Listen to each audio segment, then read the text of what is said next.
जय जवान जय किसान जय गौ माता।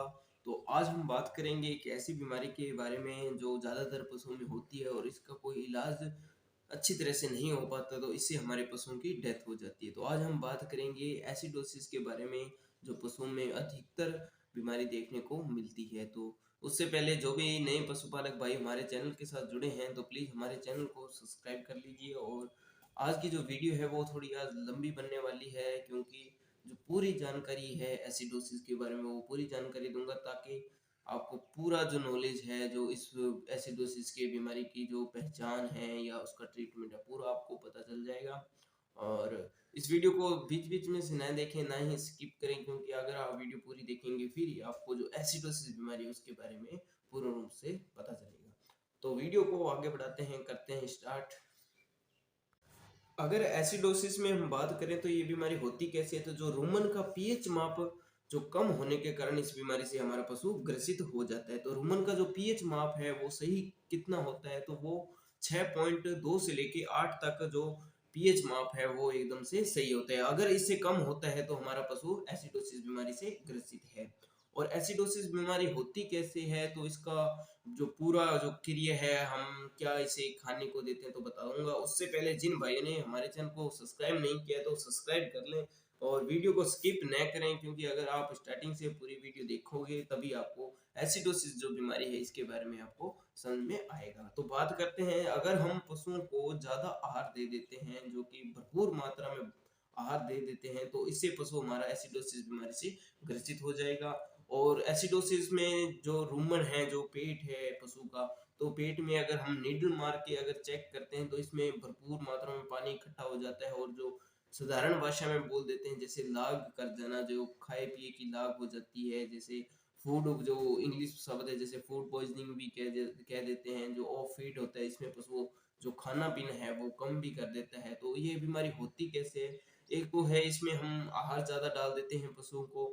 और अगर जो कोई भी जैसे दलिया है, हम पशुओं को दलिया खिलाते हैं तो दलिया कच्चे रहने के कारण भी पशुओं में एसिडोसिस बीमारी है जो हो जाती है। और उसके बाद बात करें तो जैसे बासी रोटी है, अगर कोई तेल में तली हुई जैसे पूड़ी वगैरह है, अगर पूड़ी है या फिर रोटी है, अगर हम पशुओं को खिलाएंगे तो इससे ही हमारे पशुओं में जो एसिडोसिस बीमारी है वो हो जाती है। और ज्यादातर जो विवाह है या फिर कोई फंक्शनों में जो बचे जैसे रस, जैसे चाशनी वगैरह, रसगुल्ले, जो मिठाई है, अगर हम अपने पशुओं को डाल देते हैं तो वो निश्चित रूप से एसिडोसिस बीमारी से ग्रसित होगा।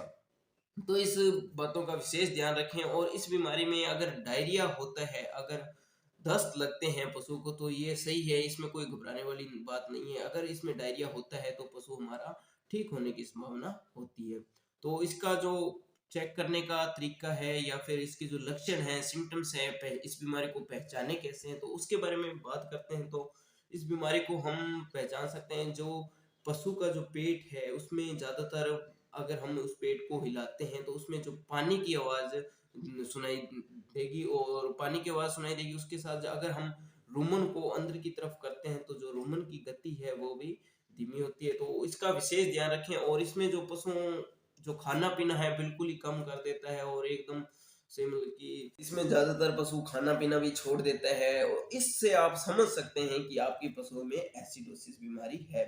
और इसके बारे में बात करें हम, जो घरेलू उपाय है, तो वो घरेलू उपाय भी आप घर में कर सकते हैं, क्योंकि अगर कम एसिडोसिस बीमारी के चांसेस हैं तो आप अपने पशुओं को 200 या फिर 100 ग्राम मीठा सोडा जरूर पिलाएं। जो मीठा सोडा है वो एक सोडा बाइकार्बोनेट का जो पार्ट है, भाग है, वो सेम ही है जो साल्ट है।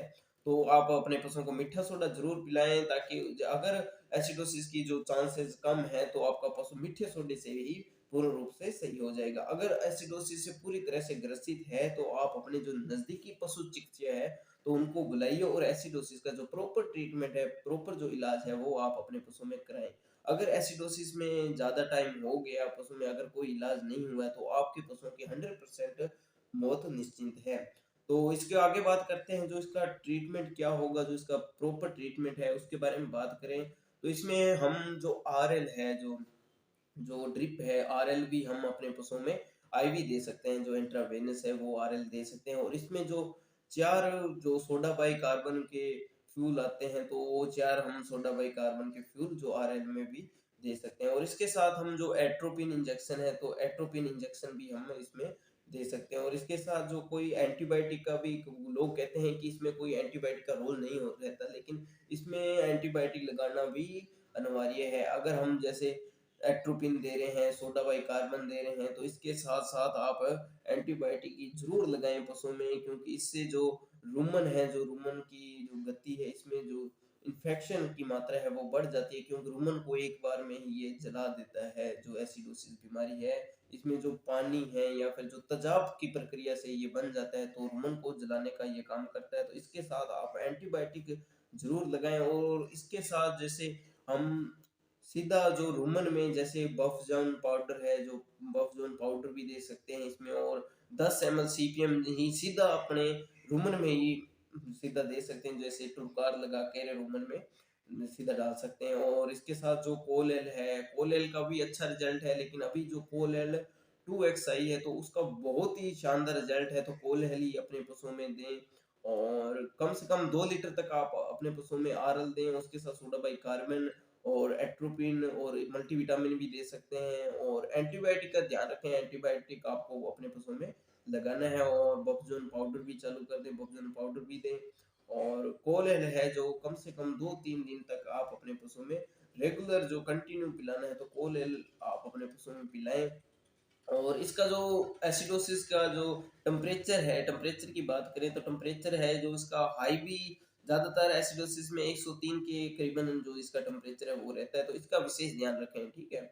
और अगर इसमें ज़्यादातर दिक्कत है, एसिडोसिस की बीमारी से पशु ग्रसित है, तो हम जो हमारे पशु चिकित्सक की मदद से जो रूमन वॉश की प्रक्रिया है, जैसे एक पाइप ली, लगभग 8 से 10 फुट की पाइप लीजिए और अपने जो पशु है उसमें रूमन में सीधा एंटर करवा दीजिए, और रूमन अच्छी तरह से वॉश कर दें, उससे आपका पशु पूर्ण रूप से सही हो जाएगा। जो उसका जो पदार्थ है, जो जो रूमन में है, जो विटामिन भी दे सकते हैं। और एंटीबायोटिक का ध्यान रखें, एंटीबायोटिक आपको अपने पशुओं में लगाना है। और बफजोन पाउडर भी चालू कर दें, बफजोन पाउडर भी दें।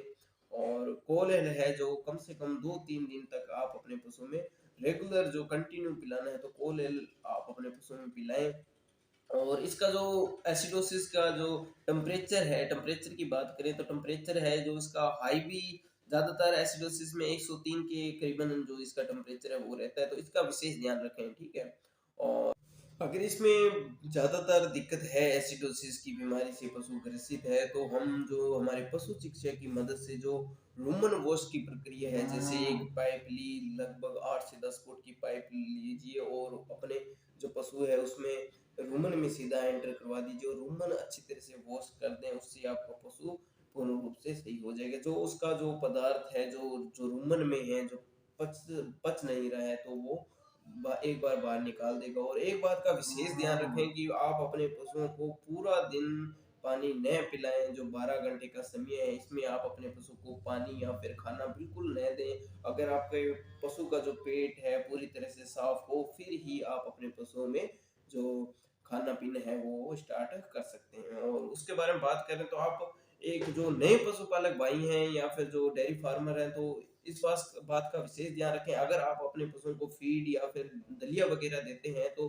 मीठा सोडा है वो जरूर इसमें ऐड कीजिए, क्योंकि मीठे सोडे से आपके पशु में कभी लाग नहीं होगी, कभी एसिडोसिस बीमारी से ग्रसित नहीं होगा। और इसके साथ है जो काला नमक भी आता है, तो आप जो आपके पशुओं की जो खुरलियां हैं जो चारा डालने के लिए बनाई होती है, तो उसमें आप कम से कम जो काला नमक है वो भी उसमें रखें, जो कि नमक ही एक मीठे सोडे का काम करता है, और इसमें भी एसिडोसिस बीमारी का आप इसमें नमक भी ऐड कर सकते हैं। और एक कंटिन्यू हैबिट बना लें, जो पशुपालक भाई अपने अपने पशुओं में जो फीड डाल रहे हैं या फिर दलिया दे रहे हैं, तो सोडा, जो मीठा सोडा है वो ज़रूर ऐड करें इसमें। इससे क्या होगा, जो आपके पशुओं में जो एसिडोसिस बीमारी के होने के चांसेस हैं वो कम हो जाएंगे। और अगर जो ये वीडियो मैंने बनाई है वो अगर आपको अच्छी लगी है, तो इस वीडियो को लाइक कर दें और चैनल को सब्सक्राइब कर दें, और शेयर जरूर कर दें। जो नए पशुपालक भाई हैं, जो नए डेयरी फार्मर भाई हैं, उन्हें शेयर जरूर कर दें, ताकि वो भी अपने पशुओं को एसिडोसिस बीमारी होने से बचा सके। तो ज़्यादा से ज़्यादा शेयर कीजिए और चैनल को सब्सक्राइब कर दीजिए। धन्यवाद। जय गौ।